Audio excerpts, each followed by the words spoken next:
Ora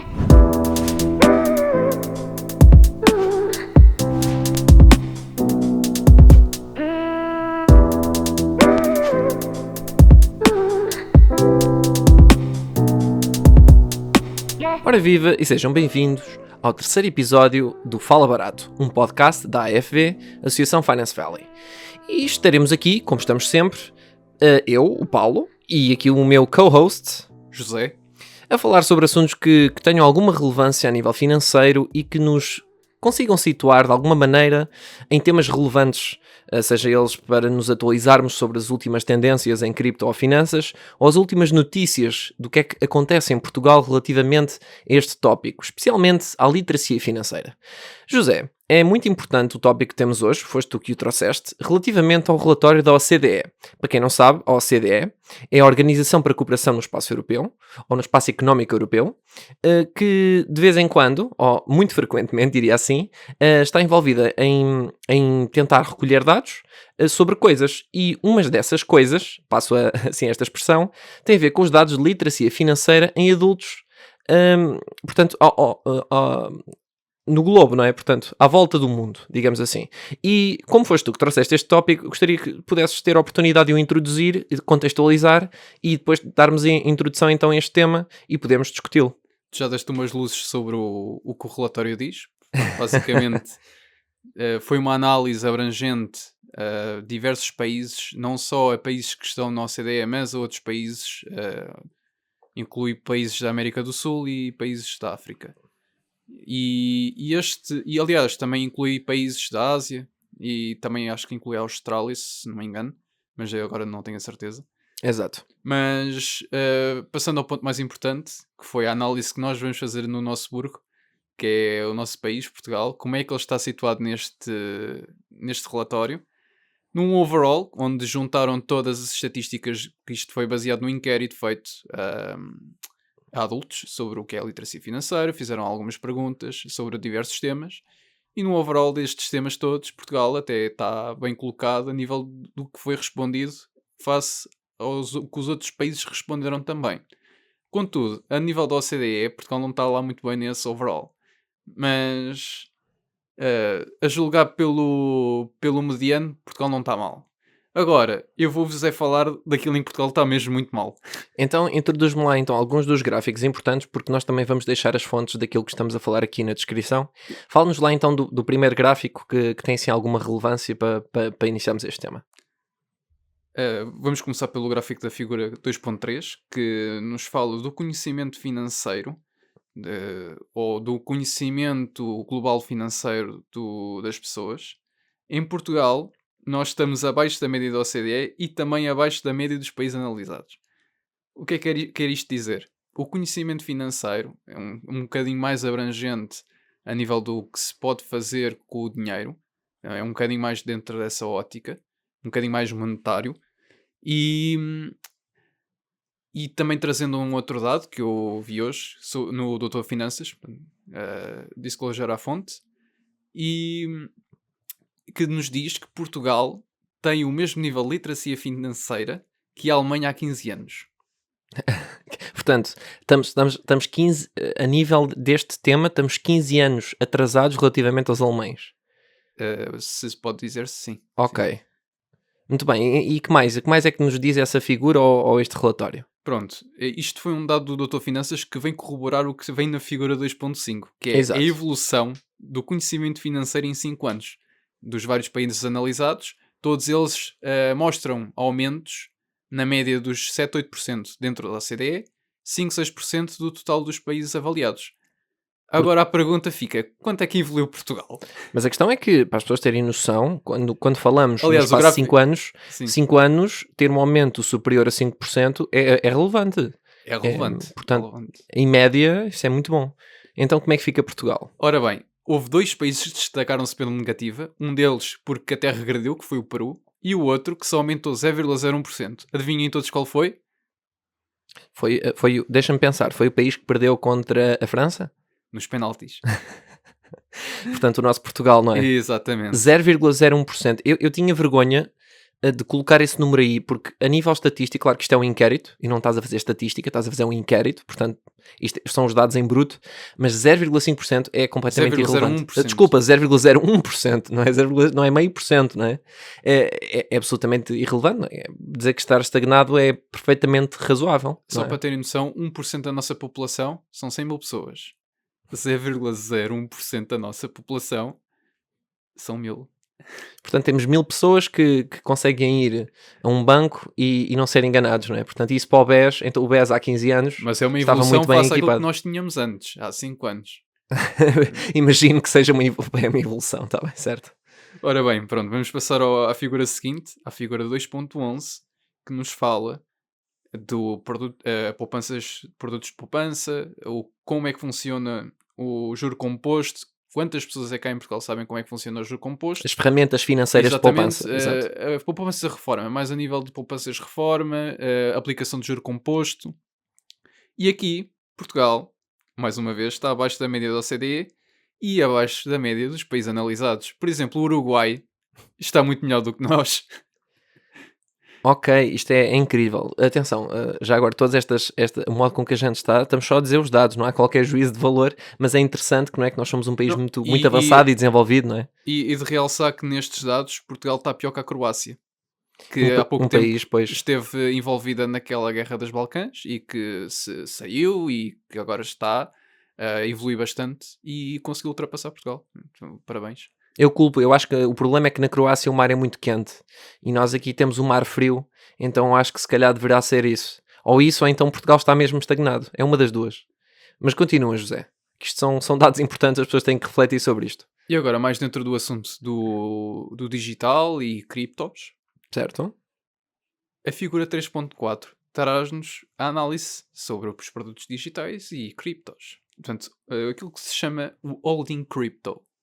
Holding, portanto, é isso que se chama portanto, eu não percebi, isso é o título, isso é o quê? É o título do gráfico. Portanto, quem tem contacto com produtos cripto. Portugal está muito abaixo dos outros países, mas mesmo literalmente muito abaixo. O que é que acontece? Portugal, isto aqui foi analisado em 2 pontos, 2 quadrantes. Portugal tem muito poucas pessoas a usar cripto, apenas 3% da nossa população, face, por exemplo, a outros países que estão neste gráfico. Podemos ver que a média de uso de cripto ronda entre os 15% e os 20% dentro dos países analisados e dentro dos países da OCDE ronda entre os 30% e os 31%. É sério? Tanta gente usa cripto? Por acaso não tinha ideia. Usa cripto não é bem isso, não é? Já teve contacto com cripto. Teve contacto, portanto, ok. Pronto. E depois há a segunda nuance da análise, que é as pessoas que sabem usar bem essas ferramentas. E por acaso em Portugal, dos poucos que usam, a maior parte deles sabe usá-las, o que é por acaso um bom dado. Por exemplo, as pessoas que não usam, e as pessoas que usam, que são Os que muito sabem, poucas, sabem mesmo. Portanto, Ok. é bom, porque é um dos poucos bons, uma nuance boa de Um bom Portugal indicador neste para Portugal. aspecto. Apesar de ser mau, porque nós só temos 3% da população a ter tido contacto, mas perto dos 2,5% usas bem. Muito bem, muito bem. O que é bom. E qual é a média das pessoas que usam? Recordas-te? A média global? Das que usam bem? Sim. Não tendo aqui o gráfico à Não frente. tens aqui o gráfico, não faz mal. Estava curioso. Ronda metade, ronda 15%. Portanto, 15%, globalmente é bastante significativo. Mas é 15% de 30%. Portanto, metade usa bem, metade usa mal. Exato, portanto, mesmo assim é significativo. Portanto, nesta análise Portugal até está bastante bem. Portanto, se nós extrapolássemos para cima, nós teríamos um bom indicador. Mas só que como temos pouca gente a usar, e aqui a própria Associação Finance Valley vai ser importante, porque aumentando o contacto das pessoas com estes produtos digitais e com cripto, a Associação Finance Valley poderá ser um bom apoio para que se consiga manter este bom dado de relação conhecimento e uso. Portanto, É assim, não sei se tens mais gráficos para falar. Deixa-me só fazer uma interpolação. Tenho um último, mas podes fazer a interpolação. Só fazer esta interpolação. Eu acho que tens razão. Eu acho que, pronto, eu tive a possibilidade de ter estado em Bruxelas na ITCC não pela Associação Finance Valley, mas tive a oportunidade de estar com alguns projetos e perceber quais eram muitas das dores que os projetos têm em tentar trazer as pessoas para a adoção de várias ferramentas dentro do aquilo que nós chamamos Web3. Pronto, aquilo que as pessoas não sabem, mas se souberem muito bem, mas se não sabem, o Web3 é essencialmente tem a ver com o ecossistema do que são aplicações criadas ou construídas com base em mecanismos descentralizados, sejam eles o blockchain, sejam eles em formas descentralizadas em vias de nodes ou o que quer que seja. Pronto.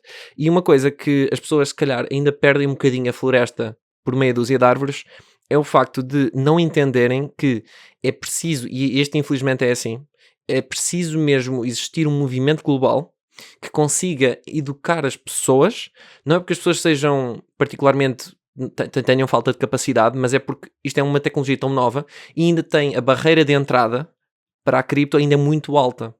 E então, para pessoas que nem sequer sabem o que é um juro composto de uma ferramenta de poupança, muito dificilmente irão perceber o que é que a cripto em si, mesmo só na parte financeira, quais são as vantagens de utilizar a cripto, ou mesmo de explorar a cripto para tentar ter algum retorno, como é que isso funciona, não é? Pronto, eu acho que ter esse papel, sempre a fazer chill à associação, isto tem que ser, não é? Isto é o nosso podcast, fazemos aquilo que queremos, mas com um intuito, não é? A ideia é mesmo essa. Eu acho que se tudo correr bem, vamos ver, não é? Mas eu acho que estarmos a falar sobre estes dados é interessante e pode colocar as pessoas a refletir. Fala-me então do último gráfico e depois encerramos o assunto e começamos a discussão a partir daí.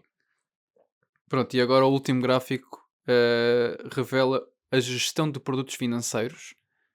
E neste gráfico, Portugal, novamente, volta a estar abaixo dos países analisados neste estudo e também abaixo do nível da OCDE. Mas aqui estamos, como se diz mesmo, na cauda, porque estamos atrás da Roménia. E outro país que também me chamou a atenção muito pela negativa, que foi a Itália, que está muito, em que grande parte dos indicadores, a Itália está muito abaixo do Em ferramentas financeiras. em ferramentas A financeiras. sério, é Itália. A Itália Ok. está mesmo muito mal em todos os indicadores, praticamente, tirando um ou outro, em que por acaso até está relativamente bem, por exemplo, até na figura 2.5 eles estão melhores do que nós, mas traçando a figura 3.5 e a todas as outras, a Itália tem níveis relativamente baixos. E neste Muito aqui, por acaso, interessante. até estão melhores que Portugal. É assim, também se pensarmos bem, a Itália, assim, isto agora, por favor, corrijam imediatamente se estiver errado, somos a Itália mais uma espécie de manufacturing hub do que propriamente um banking financial hub, não é? Se formos a ver, eles manufaturam carros, grandes maquinarias e etc, mas a nível, se calhar, de poder financeiro bruto, não sei também qual é Se a nós capacidade remontarmos deles. à história, e aí precisaríamos de um historiador, mas tenho ideia que, por exemplo, nos tempos do século XIV, século XV, o sistema bancário desenvolve-se em Itália, com os Medici. Sim, a Génova, inclusive, é Sim. junto da. Aquilo não era bem Itália, não é? Eram vários estados. Mas é incrível como é que as coisas mudam, não é? Quer dizer, isto, se me permite já começar aqui uma tangente a este assunto, que é há pouco tempo tivemos a oportunidade de ver no podcast de ver e ouvir no podcast do Mike Billions, que temos de dar shout-out, porque tem muita gente que vai lá, que é muito O interessante. CDK. Exatamente, o CDK, que trouxe uma pessoa a falar sobre de alguns contextos não muito explorados daquilo que foi o rumo histórico português e realmente expulsar os jesuítas, que foi culpa do Sr. Marquês de Pombal, que é o grande, isto é quase apadrinhado por muitas Para fazer fasquias. o disclosure foi Nuno Palma. Nuno e Palma, há um exatamente. livro chamado O Porquê do Atraso Português. O Porquê do Atraso Português, que é um livro que eu recomendo vivamente. Já estou a Ou começar. As Causas para o Atraso As Português. causas para o atraso português, eu Isso. já comprei o livro, estou a começar a ler e há muita coisa que falam do Salazar, mas eu acho que sinceramente, e acho que falam bem, não é? Há muitas coisas que realmente ele fez ou não fez, mas uma coisa é certa, isto, o nosso atraso histórico, aquilo que nós éramos, por exemplo, no século XVI, comparativamente com a Espanha, estávamos muito melhor que a Espanha, até no século XVII. Até que o senhor Marquês de Pombal decidiu destruir aquilo que era o fundamento da escola e da educação em Portugal, aquilo que era as grandes escolas mercantis. Basicamente, nós tivemos uma grande queda desde o início do século XVIII para o início do século XIX. É verdade. Pronto, e é muito interessante que nós, quer dizer, para todos os efeitos, nós mantemos um bocado aquela estagnação daquilo que é a responsabilidade que nós temos em tentar mudar, não é? E pelo menos eu sinto isso. José, o que é que tu achas sobre estes dados? O que eu tenho a dizer é que nós temos muito para cavalgar, porque evoluir só 0,01% é muito pouco. É assim, muito pouco é ser simpático, não é? Eu não sei se já me estou a repetir, mas é assim, eu não me envergonho, mas faz-me muita confusão, porque eu acho que as pessoas também têm direito a fazer o que querem, não é? Eu acho que as Claro. pessoas têm direito a não estudar um assunto ou não explorar um assunto, mas ao mesmo tempo, eu acho que isto é um spoiler daquilo que também vai ser um dos vídeos que os associados terão acesso, que isto é como a política, não é? Por muito que a gente se afaste dela, ela vai atrás de toda a gente. E eu acho que as finanças funcionam da mesma forma. E eu acho que as pessoas começarem a ter um bocadinho de vez em quando, assim no fim de semana, numa sardinhada, em vez de estarem só a discutir, sei lá, o que é que aconteceu no jogo Portugal-França, que é uma coisa que eu até hoje ainda estou a discutir nos penaltis, mas em vez de estarem a discutir coisas dessas e estarem a pensar, ok, mas porquê é que a pessoa X tem dinheiro e eu não tenho? O que é que ela faz que eu não faço? O que é que eu posso fazer com o que tenho para tentar proteger o que tenho ou ter mais? E isto, ao fim e ao cabo, são perguntas que não estão no terno daquilo que é a discussão pública. Sinceramente, aquilo que temos é sempre, com todo o respeito, e isto sem qualquer via ou veia política, os direitos do trabalhador, os pobrezinhos, faça-se jus aos pobrezinhos e aos coitados. Nós temos um problema cultural, nós preocupamos-nos mais, ou nós fazemos o juízo de valor de que a pessoa que é rica ficou rica por algum motivo nefasto ou porque usou algum esquema para ficar rica. Nós não pensamos, epá, eu quero ficar rico como aquele gajo. Não, é o contrário, nós queremos parece que nós queremos, Trazê-los para baixo, não é? Quer exato, dizer, se ele é queremos rico, ele não espolhar, pode ser, ele não pode ser, exatamente, tem não que ser pode, pobre. não, tem que ser pobre. Eu acho que isso é um grande contraste porque, por exemplo, a minha experiência em Bruxelas, que tiveram lá muita gente, inclusive é dos Estados Unidos, é realmente interessante porque eles não. É assim, claro que toda a gente tem inveja, não é? Obviamente, tu até certo ponto não te consegues livrar daquilo que é aquilo de veres alguém usar alguma coisa que tu gostavas ou ter alguma coisa que tu gostavas. Isso é sem dúvida. Mas culturalmente, a ideia é que se tu tens sucesso, eu vou-te invejar, mas vou tentar perceber como é que tu tiveste esse sucesso para o tentar emular. E não é do Exatamente. género, eu vou olhar para o teu sucesso e vou julgar, ou vou fazer um juízo de valor de que esse sucesso tem alguma coisa necessariamente, como tu disseste, nefasta. Eu acho que isso é muito mau, porque é quase como se dividíssemos, os ricos são maus, os pobres são bons. E normalmente é ao contrário. Nós, em vez de dividirmos com a faca dessa maneira, dividimos ao contrário, a 90 graus. Que é, há pessoas ricas que são boas e há pessoas pobres que são boas. Porque isto é um juízo de valor, não é? E eu acho que as pessoas têm que perceber que... Eu acho Também que quem puxa muito deste juízo de valor é a malta que está muito interessada na luta de classes para evoluir a sua avante. Mas isso aí isso é um tema é um tema político. É um político tema e político. não vamos entrar por aí. Claro, a ideia é que, pronto, quer independentemente do compasso político que as pessoas possam ter, eu acho que independentemente porque as pessoas mudam, não é? As Claro, pessoas claro, têm direito as pessoas têm direito a estar erradas ou certas mediante aquilo que as pessoas acham, não é? claro, claro. Pronto. E sinceramente, eu gostava mesmo muito de que as pessoas pensassem sobre isso. Pensassem de que, primeiro, o sistema que temos atual foi feito por pessoas e muitas delas estão no governo. E muitas delas têm dinheiro. E muitas delas usam formas de, usando o mecanismo, por exemplo, fiscal, conhecendo as ferramentas financeiras, de conseguirem enriquecer. De uma maneira, se calhar, não tão rápida, ou a maneira a toto outro, não é? Mas eu acho que ter essa sensibilidade, começarem a perceber dessa maneira, eu acho que conseguiriam, ok, eu, em vez de estar agora a fazer leis para tudo, e que normalmente essas leis são feitas por pessoas que já usam essas leis em seu próprio benefício, se calhar tentar perceber como é que eu posso usar estas leis, ou seja, não é fugir ao fisco, mas é tentar, ok, como é que eu posso, aproveitando as regras que existem, e elas existem e temos que as cumprir, como é que eu consigo ter nos meus ativos, conseguir fazer o melhor daquilo que eu consigo fazer para tentar crescer a minha riqueza. E as pessoas não pensam assim, infelizmente. É algo que me faz alguma confusão. Não sei o que é que tu achas, José. Eu aí nesse aspecto acho que te corroboro, Paulo. Não tenho muito mais a Não tens- acrescentar. isto é péssimo, nós devíamos estar a discordar, porque senão, quer dizer, Nós devíamos trazer aqui alguém que fosse completamente contra. assim, há um E mercantil que do seja, século XVI, uma coisa assim de... ou que seja totalmente a favor de Portugal crescer 0,01%. Sim, que diga, não, o que interessa, isto não sei se te recordas, José, e pronto, isto já vai bater na política outra vez, mas sem mencioná-la, que é, falamos, por exemplo, do produto interno bruto. O país X ultrapassa Portugal, o país Y. E depois as pessoas, não, calma lá, escutem, por exemplo, a Roménia, certo, mas a infraestrutura na Roménia não é tão boa como a portuguesa. Eu felizmente estive na Roménia há alguns anos atrás. e já naqueles anos a infraestrutura era bastante aceitável. Portanto, já fizeste um estudo de campo. Eu fiz um estudo de campo que é um anedótico, não é? Só lá estive eu, não fui a todos os sítios na Roménia. Há sítios realmente que precisam de alguma atenção, mas também se formos, por exemplo, vamos a muitos sítios aqui em Portugal, vamos a muitas zonas da linha de Sintra ou no Cacém, que por amor de Deus, que aquilo precisa de realmente, a infraestrutura está muito a degradar-se. Portanto, nós não podemos pegar assim, mas é muito engraçado porque o PIB não significa tudo. Isto quer dizer, cada vez mais baixamos tanto o fasquia que as coisas podem estar mal, mas está tudo bem. Está sempre tudo bem. O que interessa é ser feliz. O que interessa é ser feliz. Mas lá está, eu prefiro ser feliz num Lamborghini do que ser pobre num Fiat, não é? Eu acho que os portugueses têm que começar a meter isso na cabeça. Porque morais temos muitas. Temos é falta de noção financeira. Tu preferes é ser infeliz montado num Porsche ou num Lamborghini do que seres feliz montado num Fiat? Ambos para mim serve. Porque não é? Em Portugal temos muita boa comida, muita boa, ok? Muita boa comida, muito bom tempo. Temos tudo. Só não temos a noção.